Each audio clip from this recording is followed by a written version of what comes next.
Yes, I did.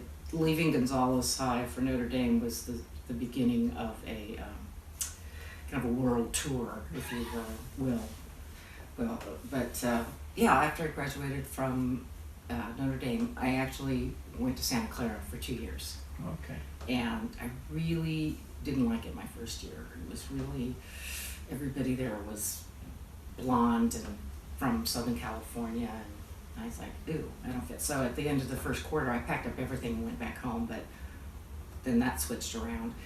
And by the end of the second year, I was bored because everybody looked alike and came from Southern California. And I had decided that I wanted to major in home economics and fashion retailing because that was what I wanted to do. I eventually wanted to become the better dress buyer at iMagnons in San Francisco. So, which of course means nothing now to anyone, or maybe people like Yvonne and my mother who are also home economists might know what that means. But so I applied to a couple of schools, Cornell being one of them. I wanted to go through a school of home economics because that was what you did at the time. Of course, now they're called, well, if you have a home economics department, it's Department of Consumer Economics or Consumer Studies or something. But I wanted to be out of California, and because Fresno had a good program and Cal Poly had a good program, but I said not going to go to either one. And I applied to Cornell and University of Connecticut. I wanted to go where it snowed. And I ended up at Purdue. That's right. At okay. Purdue Yeah. in West Lafayette, Indiana. Oh, you're right. You said Indiana, so you Yeah. got that right. Yeah, so world tour might be stretching it for Indiana, but and I remember one of the first things I said was, "Oh my God, there are real farmers here."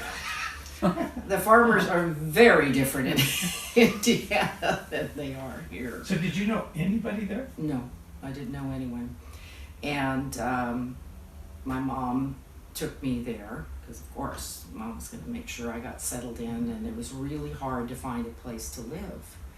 And so I lived in a boarding house. What the heck? And the Andrew Place. Oh my God, 21 Andrew Place. And the owner of the house was Mr. Potter, and he was very much like Mr. Potter of It's a Wonderful Life. He was a racist and a cheap, you know what.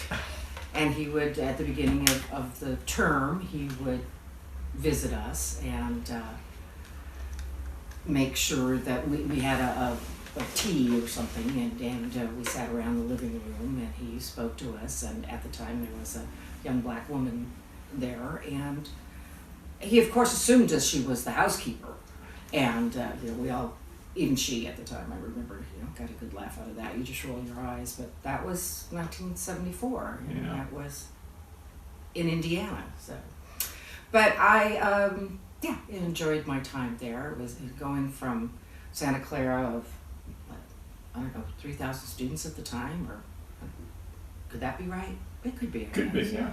To 30,000 students was amazing. And you graduated from Purdue in 4 years?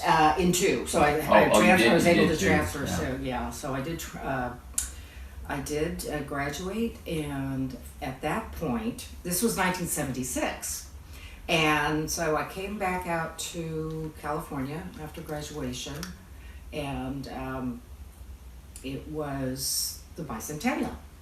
So I bought my $200 Amtrak ticket to go anywhere for 30 days. And I took a trip to Las Salinas and up to Seattle and all the way across, eating salami sandwiches. And when I got to Chicago, I was very excited because my Italian relatives would have a nice meal, and there was some family drama, and so we had salami sandwiches. And but that was good. And then I traveled over to the East Coast, and I was actually with Marla Osterello. We did this together, a high school friend, and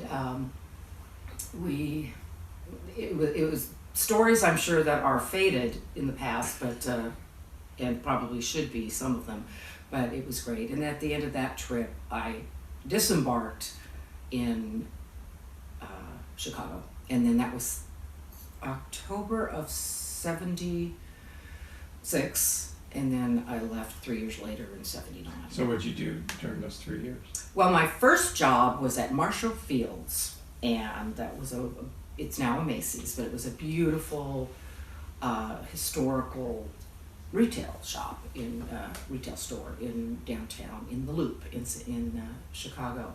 And I sold patterns in the fabric and notions department. We had a degree. I had a degree, so that's what I did. And that was a lot of fun for a while. And then I got a job with a manufacturer of children's... No. First I got a job with a company called Huntington Industries, which was a manufacturer of perfectly proportioned polyester pull-on pants. And that's exactly what they said. You can still see these ads in the back of some of the supplements in the newspaper, mostly the Sunday paper, and that's what we did. Pull on pants.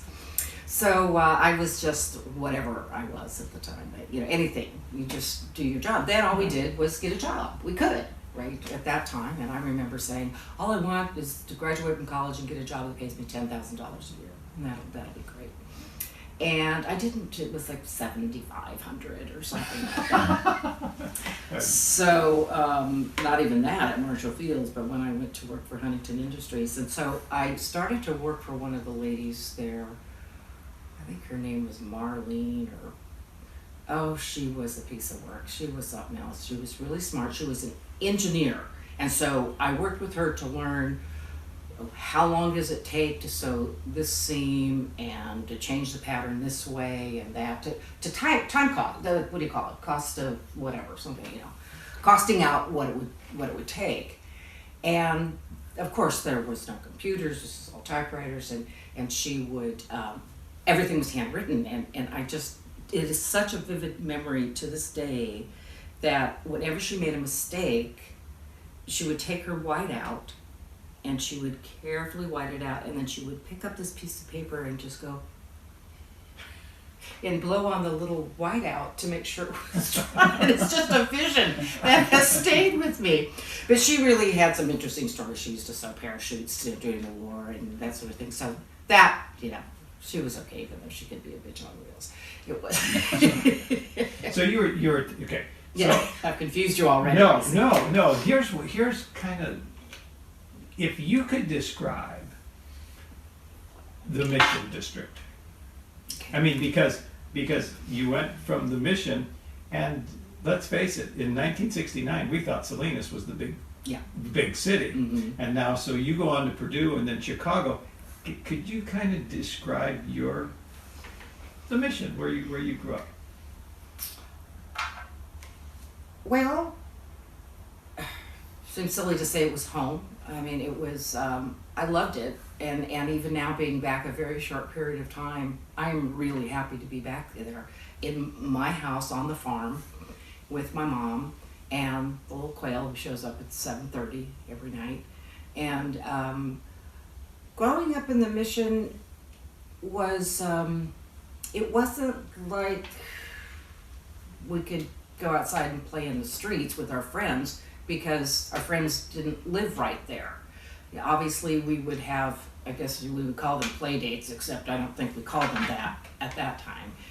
And it was, when I look back on it, I'm sure we all have memories that are different from our siblings and take on a different feel once you've aged a bit.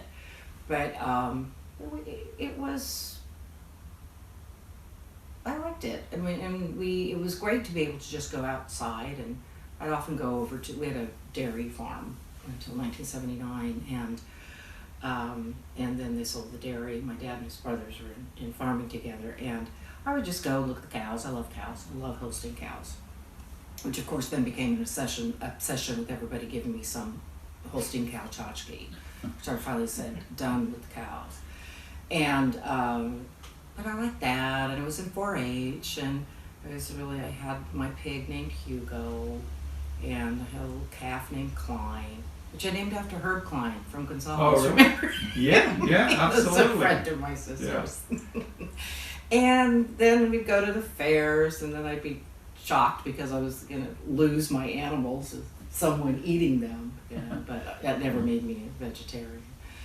And of course, when you go to grammar school from 1st grade to 8th grade with the same 8 or 10 people, there's just I don't know that I would call it a bond, but there's just an understanding. There's just it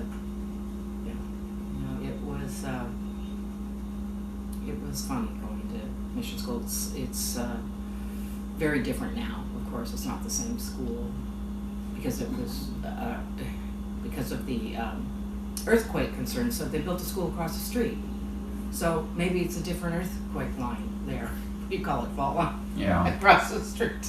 I don't know what went into deciding that. Yeah. But so 8 kids in your class. Well, it would actually. My class was one of the biggest. By the time I graduated, I think we were 11, and or maybe even 13. It was big, but it ranged from. Yeah, it was kind of funny. Yeah. No. Just thinking of the contrast. I mean, that's the thing that to me is one of the most interesting things about you, is that you came from this very small group of people who you bonded with. Went to Santa Clara. Did you know anybody at Santa Clara? Yes, I knew a couple people. Knew a couple people. Then you went to Purdue. Didn't know anybody.